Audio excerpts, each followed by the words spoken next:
ሰላም ኩብራት ተኸታተልቲ መደባት ኤፍቢኤን ስቱዲዮ እዚ ቻነል ዜናታት ጥዕናው ሓበሬታታት ማሕበራዊ ሽግራትን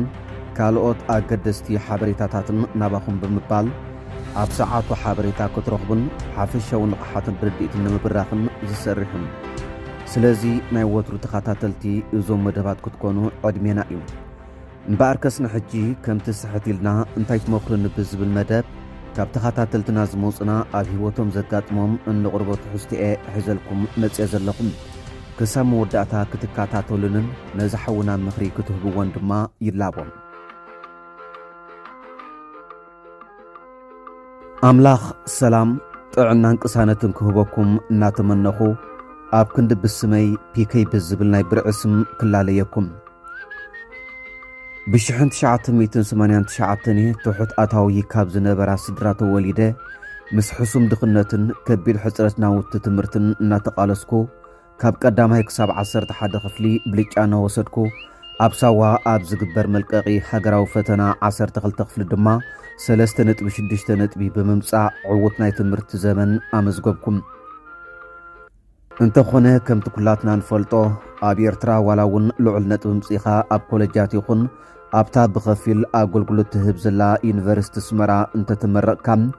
ኣብ ህይወትካ ይኹን ኣብ ህይወቶም ኣብ ዝብጻሕ ንምብጻሕ ከቢድ ዋጋ ዝኸፍሉልካ ስድራኻ ለውጢ ይኹን መጻኢ የብሉን ስለዚ ድማ ዘለኒ ልዑል ናይ ትምህርቲ ድልየትን ብቕዓትን ብግቡእ ክትጥቀመሉ ብዝብል ናብ ኤውሮጳ ንምእታው ዝፈትዎም ስድራይን ሃገረይን ገዲፈ ናብ ስደት ከምርሕ ዝተገደድኩም ብዕለት 30 ወርሒ ጉንበት 2009 ድማ ካብ ኤርትራ ናብ ኢትዮጵያ ብሰላም ሰገርኩም ከምቲ ኩሉ ካብ ኤርትራ ናብ ኢትዮጵያ ዝሰግር ኤርትራዊ ዝሓልፎ መስራሓት ምርምራን መዝገባን ገይረ ድማ ኣብ ማዓስከር ሚዓይኒ ኣተኹም ድሕሪ ከባቢ 6 ዓመት ከቢድን ክርፋሕን ናብራ ማዓስከርን መሪርን ሓደገኛን ናይ ሰህራን ባሕርን ጉዕዞ ድማ ኤውሮጳ ብሰላም ኣተኹም እንተኾነ ኤውሮጳ ምስ ኣተኹ ኣዴኻ ዝበለትካ ዘይኮነስ ዕዳጋ ከምፀንሓካ እዩ ዝብል ምስላ ብተግባር ምስ ኣጋጠመኒ ትርጉሙ ተረዲአዮም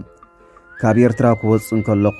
ኣብ ርእሰይ ዝነበረ ሓሳብ ኣብ ኤውሮጳ ትምህርቲ ክቕፅል ዝብል እዩ እንተኾነ ናይዚ ዘመን ናብራ ስደት ይትረፍ እናተምሃርካ 12 ሰዓታት እናስራሕካ እውን ዝከኣል ብዘይምዃኑ ግና ክኾነለይ ኣይከኣልን ኣብ ስራሕ ዓለም ተጸሚደ ሓላፍነት ስድራይ ኣብ እንግዳይ ተሰኪመ ናይ ትምህርቲ ድሌተይን ባህገይን ቀቢረ ናይ ውሽጢ ቃንዛይ እናስተማቆርኩ ድማ ምስ ናብራ ስደት ክቃለስ ጀመርኩም ጎኒ ሓላፍነት ስድራይ ናይ መጻ ኣደደቀይን መኻይድ ጉዕዞ ህይወተይን ትኾነኒ ጓል ሰብ ከናድውን ግዲ ስለ ዝኾነኒ ኣብዛ ዝቕመጣ ከተማ ትነብር ብጠባያ ምስግንቲ ብመልክዓ ውቅብቲ ጓል ሄዋን ተላለኹም ንሕጂ ሲሲ ብዝብል ናይ ብርዒ ስሜ ምስኣህ ከላልየኩም ሲሲ ኣጋጣሚ ኣብ ኤርትራ ናይ ትምህርቲ ዕድል ስለ ዘይረኸበት ቋንቋ ናይ ዝንነብረሉ ዘለና ሃገር ስለ ዝኸብዳም ኣብ ዝተፈላለዩ ጉዳያት ክሕግዛ ብተረጋጋሚ ንራኸብ ብምንባርናኤ ክላመዳን ክፈትዋን ጀሚረ ቡን ዓዲማትኒ ይኹን ዝኾነ ዝሕገዝ ነገር እንተሃሊዋ ገዝኣ ኣብ ዝኸደሉ እዋን ዝተዓዘብክዎ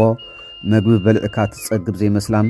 ኣፍ ዘይኽድን ዕላላን ዝያዳ ክፈትዋ ስለ ዝገበረኒ ድማኤ ዓይነይ ከይሓሰኹ ናይ ፍቕሪ ሕቶ ዘቕረብኩላ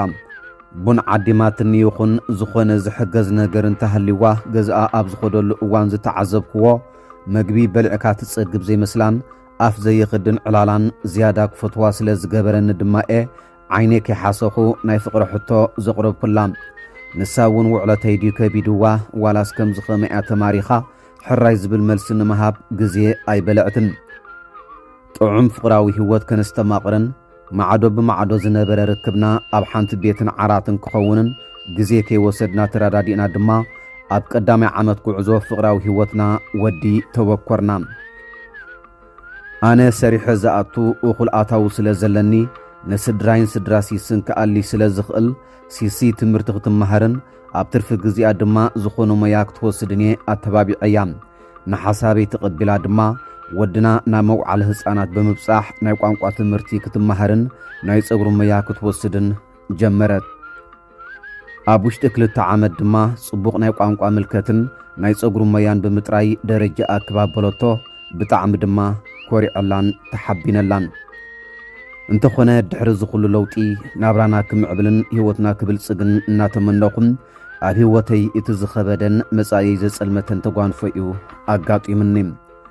እታ ኣብ ልዕለይ ካልእ ወዲ ትጥምትያይለ ይትረፍ ክሓስባ ክሓልመውን ከም ዘይክእል ዝምክሓላን ዝኣምናን ዝነበርኩ ሲሲን ዕርቃና ዘርኢ ቪድዮታታ ኣብ ናይ መሳርሕተይ ሞባይል ምስ ረኣኽዎ ከኣምን ፈጺመ ኣይከኣልኩን ራጊ እዚ እውን ትኽክለኛ ስሙ ኣይኮነን ኣብቲ ዝሰርሓሉ ትካል ምሳይ ዝሰርሕ ናይ ብዙሓት ወልፍታት ጉዙእ ዝኾነ መንእሰይ እዩ ራጊ ምስ ብዙሓት ደቂ ኣንስትዮ ዝዘውር ምስ ኩለን ዝገብሮ ነገር ዓዊሉ ዝዕልል ንዝኾነ ብምስጢር ዘይሕዝ መንእሰይ እዩ ካብ ዕለታት ሓደ መዓልቲ ኣብ ናይ ዕረፍቲ ግዜና እናተመሳሕና ብዛዕባ ዘውፅአንን ብቪድዮ ደው ኢሉ ዕርቃንን ዘኽፈተንን ኣዋልድ እናዕለለኒ ድማ ሞባይል ካብ ጅባኡ ኣውፂኡ በብሓደ ከርእየኒ ጀመረ ኣብ መንጎተን ገሊአን ሰብ ሓዳር ገሊአን ድማ ሓዳር ዘይብለን ብዙሓት ደቂ ኣንስትዮ ድማ እታ ኣብ ልዑል ደረጃ ክትበጽሕ ዋጋ ዝኸፈልኩላን ሓንቲ መዓልቲ እውን ትኹን ምስ ካልእ ትዘውር ኢለ ሓሲበያ ዘይፈልጥ ሲሲ ረኣኽዋ ዝተሰማዓኒ ስምዒት ብዝተኻእለኒ መጠን ንውሽጢ ብምሕባእ ድማ እስከ ዝያዳ ዝፈልጣ ኮይኑ ተሰሚዑኒ መስማ ኣበይ ከትነብር ክብል ሓተትክዎም ብዝያዳ ንርክቦም ዝምልከት እኹል ሓበሬታን መርትዖን ንምእካብ ዳ እምበር ሲስ ምዃና ስለ ዝተጠራጠርኩ ግን ኣይኮንኩን ንሱ ድማ ኣስዕብ ኣቢሎም እዋይ ናይዚኣ ገዲፍካ ተዛረብ ክትሽኩር መዓት እያ ብምባል ሙሉእ ስምን ኣድራሻን ሲሲ ገለጸለይ ሪኢኻ ኣለኻ ጓል እንተፈትያ እኳ ሓደ ግዜ ቆልዓን ሰብኣያ ገዲፋትሉ ሓደ ግዜ ከዓ ትምህርቲ ኣለኒ ወይ ከዓ ኩስቶ ማሕዛይ ከም ዝጋጢምዋ ክኸደ ኤላ ኣሽኪዓ ትመጸካ ሲሳ ዓይነይ ከዓ ከምኡ ገይረያ ንሰብኣይ ኣሽኪዓ ትመጸን እምበር ቆልዓ ኣለዋ እዩ ክብል ነቲ ሓደ ግዜ ካብ ስራሕ ዕረፍቲ ዝኾንኩሉ መዓልታት ቆልዓ ገዲፋትለይ ናብ ትምህርቲ ዶ ናብ ማሕዛይላ ትወጾ ዝነበረት ኣዘኻኸረኒ ኣብ ራኸይ ረሸሽልኒ ኣዒንተይ ካብቲ ዝረኣኽዎ ዕርቃና ቐሊዓ ዘርኢ ቪድዮ ምልዓል ኣብየናኒ ርእሰይ ብገዚፍ እምኒ ከም ዝተሃረምኩ ዲዝ በለኒ መሬት እውን ብቐትሩ ክጽልምተኒ ይርዳእኒ ራጊ ግና ኩነታተይ ኣየስተብሃለን ኣነ ኣብ ውሽጢ ካልኢታት ኣብ ኣእምሮይ ቅጅል ዝበሉኒ ብዙሓት ሓሳባትን ተዘክሮታትን የስተንትን ንሱ ድማ ምስታ ናይ ዘለኣለመይ ክትኮነኒ ሙሉእ እምነት ዝገበርኩላ ሲሲ ብኣካልን ብሞባይልን ዝገበርዎ ኩሉ ይልፍልፍ ኣብታ መዓልቲ እቲኣ ዘጋጠመኒ ኣብ ህይወተይ እታ ዝኸበደት ናይ ፈተነ ህሞት ኮይና ንምሳሒላ ዝቋፀረትለይ ኣብ ቅድመይ ቀሪበየ ዝነበርኩ መግቢ መርዚ ኮይኑ ተሰማዓኒ እቲ ኣብ በፊተይ ኮፍ ኢሉ ምስ ሰበይተይ ግብሩን ዘይግብሩን ከም ዝገበሩ ዘዕልለኒ ዝነበረ ራጊ ሰይጣን ኮይኑ ተሰማዓኒ እሞ ካብቲ ኮፍ ኢለዮ ዝነበርኩ ኩርሲ ሃንደበት ብድድ ብምባል ስርሐይ ጠንጢነዮ ናብ ገዛ ኣምራሕኩም ሃንደበት ካብ ስራሕ ኣብ መንጎ መምፀይ ዘሰንበዳ ሲሲ ድማ እንታይ ከም ዝኾንኩ ንምፍላጥ ሓተተትኒ ብድሕረይ ትገብሮ ኩሉ ብዕሉግ ነገራት ከም ዝበጻሕክዎ ነጊረ ድማ ብዝርዝር ክትገልጸለይ ብነድሪ ተዛረብክዋ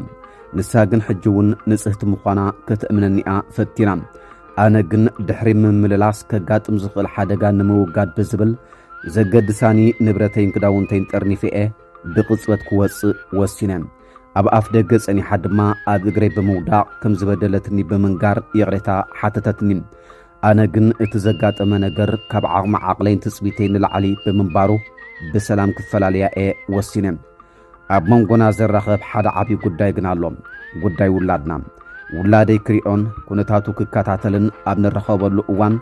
ብድሕረይ ከም ዘይጠዓማ ካብቲ ብቓላት ገልጹ ንላዕሊ ኣብ ገጻ ዘሎ ማዳእዩ ዝምስክሮም ኣነ ግን ሕድገት ክገብረላ እውን ተበልኩ ልበይ ኣቢኒ ንስኹም ከ እንታይ ትመኽሩኒ